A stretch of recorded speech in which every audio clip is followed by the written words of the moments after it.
Hi అండి, welcome to my channel. ఈరోజు ఏం చూపుతుందంటే గన్నేరు మొక్క అండి. గన్నేరు మొక్క చీడపీడలా పట్టేసింది.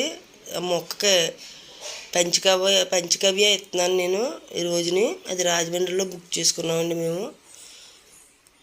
2 లీటర్ల నీళ్ళకి మూతన్నర వేయాలి.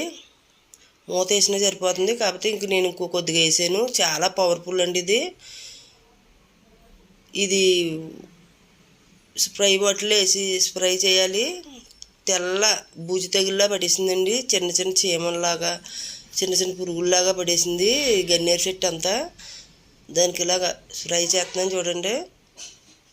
అలా మొక్క అంతా కొమ్మకి వర్షంలాగా చేసుకోవాలి. వర్షం వస్తుంది కదా, అలాగ మనం చేయాలి. చేస్తే పోతుంది. నీకు మళ్ళీ పోతం కూడా చూపెడతాను. ఇలాగే జల్లుకోవాలండి మొక్క అంతానే. పువ్వులు పూయట్లేదు, మొగ్గలు వచ్చి అలాగా చీమలు తినేసి అలా పోతున్నాయి. అందుకబట్టి నేను పంచగవ్య ఫ్రై చేస్తున్నానండి. చూడండి, మొక్క అంతా అలా చేసుకోవాలి. ఇది ఎక్కువ వేసుకోకూడదండి, చాలా పవర్ఫుల్గా ఉంటుంది. ఇది తక్కువగానే వేయాలి.